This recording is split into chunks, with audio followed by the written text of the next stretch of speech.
Próxima coisa que você vai precisar para rodar o seu teste de usabilidade. Então eu falei de objetivo, eu falei do protótipo, agora você precisa de um roteiro.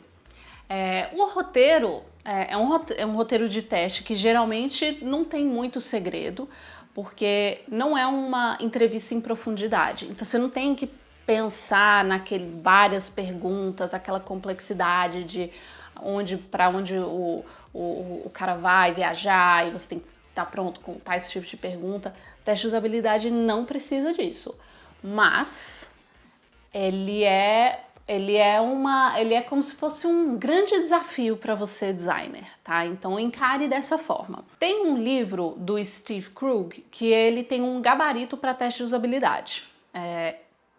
Não é um gabarito, é como se fosse um exemplo de roteiro de teste.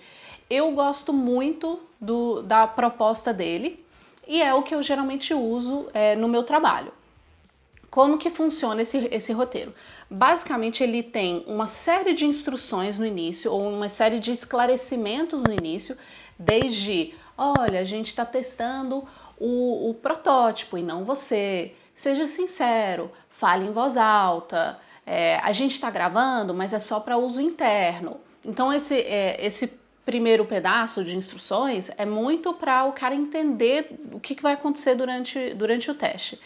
E também, gente, o que acontece geralmente quando uma pessoa participa pela primeira vez em um teste de usabilidade, ela fica muito, varia, né, lógico, mas ela fica insegura, fica sem saber o que vai acontecer, se ela precisava ter estudado antes, talvez o nome teste de usabilidade não seja o melhor também para explicar o que vai acontecer, mas de qualquer forma, a pessoa sabe que ela vai ter uma interação com alguma coisa. Ela não sabe o que é ainda, então ela já começa meio travadinha. E tá tudo bem. Esse discurso de início precisa assegurar esse participante, esse usuário, que tá tudo certo, ele pode falar o que ele quiser, ele precisa ser sincero e tudo mais. Depois desse momento de dizer o que se espera de um teste e tudo mais, tem um pedacinho de introdução, tá? É bem curto, não precisa ser uma coisa muito longa, que o usuário, você vai pedir para ele se apresentar. E aí tem várias formas de você fazer isso. Você pode falar, me conta um pouco da sua rotina, me conta um pouco do que você gosta de fazer no seu tempo livre, me conta um pouco sobre como você descobriu a nossa empresa, coisas que talvez você não vai usar necessariamente na sua análise, mas é um momento muito importante para o seu usuário ficar aliviado, porque ele, isso eu sei responder. Sobre a minha rotina, deixa comigo. Então ele já vai começar a entender assim o tom da conversa. Quando você pede para ele falar sobre ele mesmo, ele vai ficar aliviado. Isso eu sei contar sobre a minha rotina, quem eu sou. Então ele fica mais tranquilo, ele já começa entendendo que se trata de um papo informal e tá tudo bem. Então serve para isso esse momento introdutório. Quando você terminou de conversar com ele, você sabe mais ou menos quem ele é, o que ele faz, idade, profissão, enfim. Você vai começar a contextualizar o cara ou a pessoa, a moça, seja lá quem for, mas você vai começar a contextualizar a conversa no objetivo, no momento da contextualização. Então você já sabe quem a pessoa é. Agora chegou o momento de você contextualizar, você falar um pouco ou fazer perguntas que tem mais a ver com o seu protótipo, o seu objetivo, o seu negócio, seja o que for. Então essas perguntas de contexto, elas podem ser relacionadas ao produto, ao serviço. Então, como que quanto tempo você é nosso cliente? Ou você conhece a nossa marca? Que tipo de serviços você já usou? Qual foi sua experiência em relação a isso ou aquilo? Poucas perguntas, 3 ou 4 perguntas geralmente são suficientes. E aí sim, não, calma. Ainda tem um momento que você vai aquecer o seu usuário, o seu participante, no protótipo, no contexto do protótipo. Então você já falou um pouco sobre a sua empresa, ou você pode até ter falado sobre o serviço em si, e agora chegou o momento de você talvez mostrar alguma coisa para ele. Isso é legal, mas não é essencial, tá, gente? Vamos dizer que você tá conversando, você tá fazendo isso geralmente remoto, né? A gente tá num contexto que é muito mais remoto, então você vai mandar o link do protótipo para ele e você vai pedir para ele se familiarizar com a página, com a primeira visualização dele do protótipo, tá? Por que isso é importante, é legal, dependendo do cenário? Porque você não tá já dando uma tarefa e pulando de paraquedas, sendo que às vezes ele nem sabe do que se trata, ele tá se sentindo pressionado a fazer alguma coisa, sendo que ele nunca nem viu aquilo na frente. Principalmente se for um potencial usuário, né? Ele é só um participante, ele não necessariamente é seu cliente e não conhece sua interface. Então é legal você dar a oportunidade dele, por exemplo, explorar a home. Eu vou deixar você se familiarizar aqui com essa primeira página. Vai me falando o que você está pensando, o que você entendeu que tem nessa página e tudo mais. Aí você fala, eu só vou pedir para você não clicar em nada por enquanto. Então esse momento assim de aquecimento é para o cara entender que se trata de uma interface, se trata de alguma coisa que tem X carinha, tem isso aqui, que tem tal tipo de serviço, que tem algumas opções, é só para ele se situar, tá? Se for um outro tipo de cenário, tá, gente? É um cliente que ele já usa a sua interface, talvez isso não é tão importante, tá? Agora sim, chegou a etapa do teste, começou o teste. Claro que você não precisa chegar pro cara e falar assim, agora sim, começamos o teste. Porque isso parece que ele, né, vai se sentir pressionado e tal. Então, você vai pedir para ele executar uma série de tarefas, tá? E essas tarefas, na verdade, elas são um reflexo do seu objetivo de usabilidade. E essas tarefas, elas precisam ser construídas, logicamente, antes de começar, e você precisa testar para ver se essas tarefas fazem sentido. Então, vamos dizer que você está testando uma interface de pedidos online, de delivery, tá? E você quer testar um fluxo de cancelamento de um pedido de delivery, tá? Primeira coisa que você vai falar para o seu usuário não é um comando. Primeira coisa é dar um contexto para ele, um cenário que a gente chama. E esse cenário, ele geralmente é algo fictício, mas tem que ser pé no chão, não pode ser uma viagem na maionese, não pode ser tipo, imagine que você está na lua e você gostaria de pedir um hambúrguer. Não, tem que ser uma coisa que tem a ver com uma determinada realidade. Então você vai dar esse cenário para ele. Imagine, ou suponha, ou, né, eu gosto de usar essa palavra imagine, tá? Mas imagine que você pediu um lanche da sua casa, e esse lanche foi solicitado nesse site, tá? Então, esse é o cenário, ele está dentro de um contexto. Você pode desenhar isso da forma que for. Você pode falar, tipo, imagine que você está pedindo para várias pessoas, ou imagine que você pediu algo para você, mas de repente chegaram outros amigos seus e você precisa aumentar o pedido, ou mudar de ideia, ou tem alguém que é vegetariano no seu grupo e precisa mudar. Então, é um cenário sem comando. Você não falou pro cara fazer nada ainda, você só tá situando a pessoa. Aí sim, vem a tarefa. E essa tarefa, gente, é uma arte. Fazer tarefa e cenários também, mas fazer uma tarefa de teste de usabilidade é uma arte milenar, que é difícil de domar, mas é muito legal de fazer. Mas, enfim, é o seguinte, geralmente essa tarefa é um comando direto. Não é um pedido, não é uma pergunta, tá? E, enfim, tem que ser algo para ele saber o que ele precisa fazer, tá? Eu acho que tem pessoas que às vezes podem escrever tarefas de uma forma diferente. Enfim, eu acho que não tem uma maneira única de fazer, mas na minha experiência, se você não der um comando direto, ele vai ele pode responder verbalmente o que ele faria. Então, eu falo assim, o que você faria se você tivesse que cancelar? Você quer que ele faça na interface, mas pelo jeito que você perguntou, ele vai começar a te responder. Tipo, eu ligaria no call center, ou eu clicaria em tal coisa. Aí você tem que falar, então tá, então clica aí, né? Quando você faz um comando, que começa com um verbo no presente, então você fala assim, cancele o seu pedido, cancele seu pedido, o pedido que foi feito.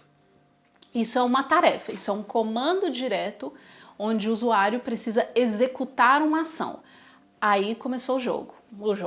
Aí começou o seu teste mesmo. Você vai entender o que esse cara está fazendo, se ele está seguindo o seu fluxo ou não, e em quanto tempo ele está fazendo isso, né? Porque é muito importante. Ninguém quer fazer um cancelamento de um pedido, de um delivery.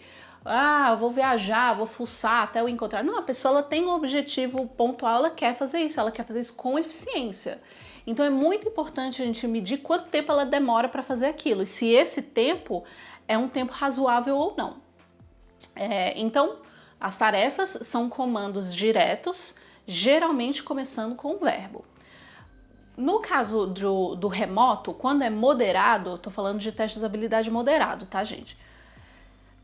Você precisa ficar de olho e, enfim, você como moderador vai ficar ali acompanhando o teste, acompanhando se ele completa aquela tarefa ou não, medir o tempo, enfim, a métrica que você quiser. Mas é muito importante você como moderador entender que você está ali mais observando do que interferindo. Tá? Do que fazendo perguntas sequenciais. Por que você fez isso? Por que você fez aquilo? O que você achou disso? O que você achou daquilo?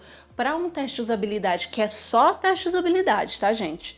Quando você está aprofundando em conceito, sei lá, conteúdo, se esse é o seu objetivo, ok.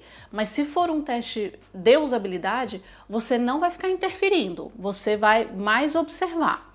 Só que essa observação ela não precisa ser uma coisa muito robótica. Você pode ficar ali, ok, sim, tá, ok. O importante é você mostrar que você tá vivo, né, verbalmente. Então você dá um indicativo que você tá ali escutando e o cara tá falando em voz alta, não é com o nada. Mas é importante você não dar indicativos de que ele tá acertando a tarefa.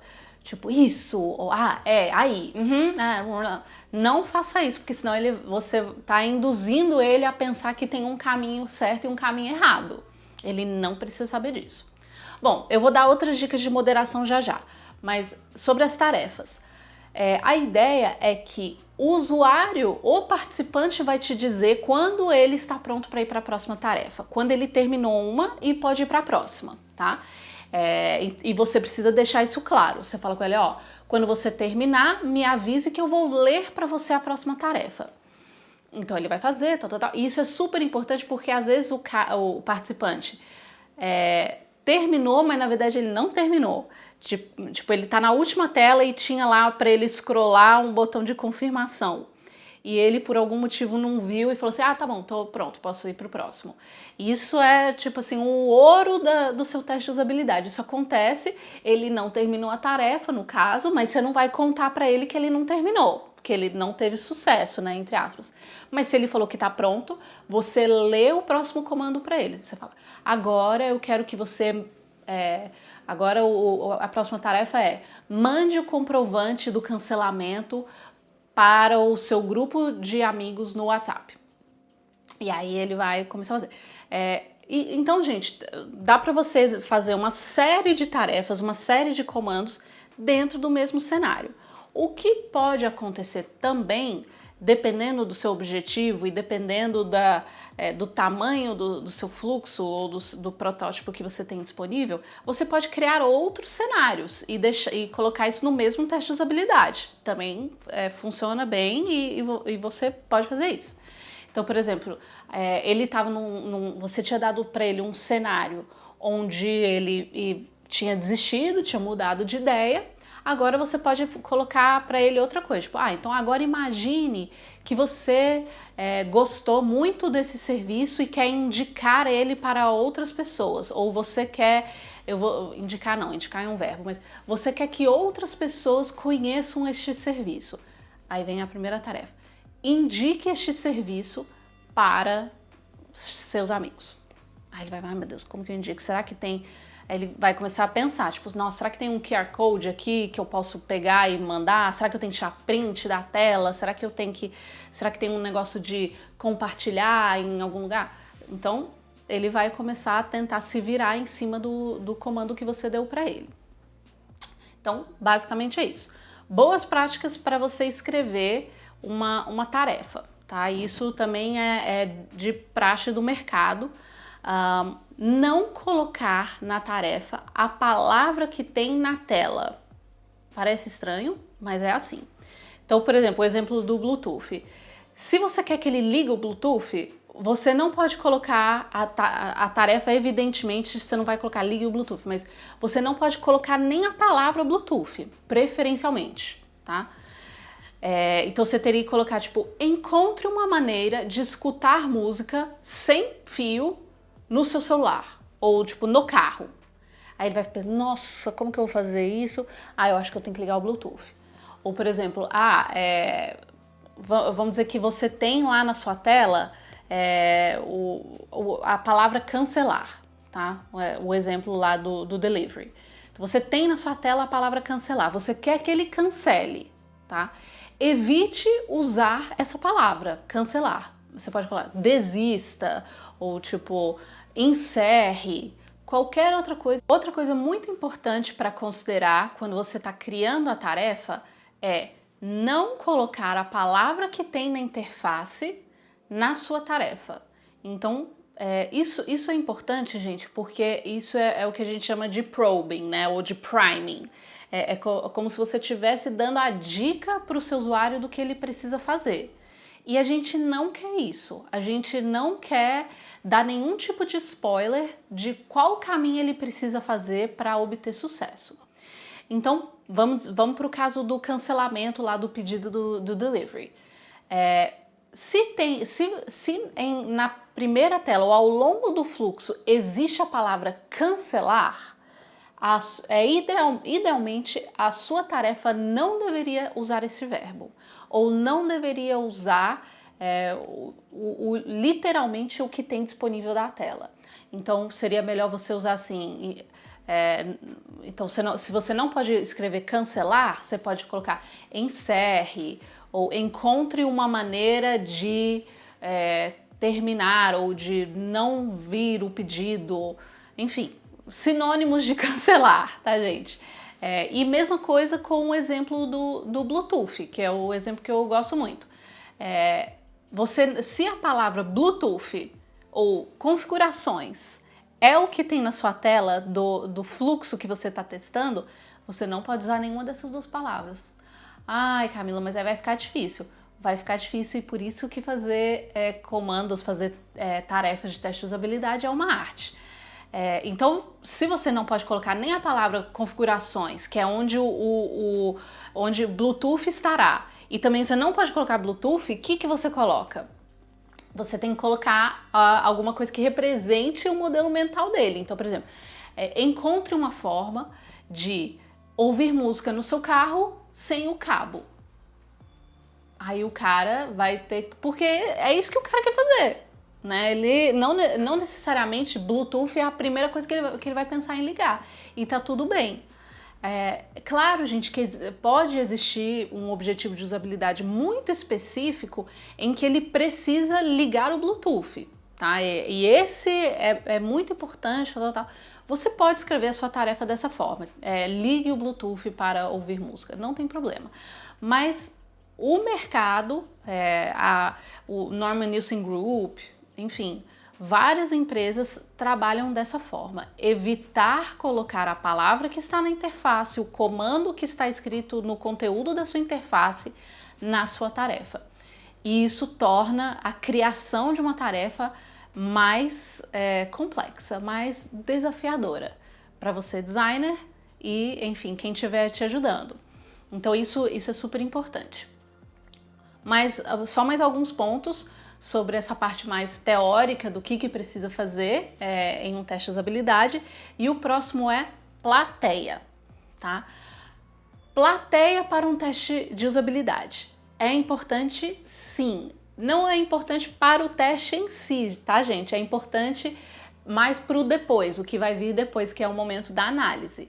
Mas ter essa plateia, ter esses ouvintes é muito, muito legal e muito bom para você que está moderando e também para você que precisa vender ou você precisa trazer um resultado para a sua equipe. Quanto mais próxima essa equipe, né, tiver do teste, for a plateia do teste, melhor para você depois. Porque, de novo, diferentemente de outros tipos de pesquisa, um teste de usabilidade é diferente, ele tem uma natureza diferente que as pessoas muitas vezes precisam assistir para entender. Porque, vamos dizer que o resultado do seu teste é tipo, nossa, temos um problema. Temos um problema de usabilidade neste momento do nosso fluxo. E aí esse problema de usabilidade pode ser uma coisa que custa muito dinheiro para o seu negócio ou custa muitas horas para a sua tecnologia. E aí isso pode gerar uma discórdia dentro da sua equipe que, se eles estivessem assistindo, ficaria fácil de entender o porquê que isso aconteceu, qual que é o modelo mental do usuário para ele ter essa eventual dificuldade. Então, não só teste de usabilidade, tá, gente? Mas eu falo que user research, né, essa disciplina como um todo, não é uma disciplina solitária. Ela precisa ser uma disciplina para o compartilhamento, para o conhecimento coletivo, tá? Você não pode absorver todas as informações que você adquiriu ao longo de diferentes tipos de metodologia de pesquisa. Isso vale também para um teste de usabilidade. Não sofra sozinho, não faça isso sozinho, construa roteiro, né, as tarefas, talvez o protótipo, testar o protótipo, faça isso com a sua equipe, sendo designers ou não. É muito importante você ter este buy-in, né, que as pessoas estejam compradas e no final das contas, quando elas assistem esse teste, geralmente é uma coisa muito encantadora, né? E muito assim, encantadora no bom sentido, mas às vezes também é uma coisa que você... Nossa, eu nunca pensei que o usuário poderia fazer esse caminho no lugar desse caminho. Então é um aprendizado muito legal para todo mundo que está à sua volta interessado nos resultados deste teste, tá? Então, plateia.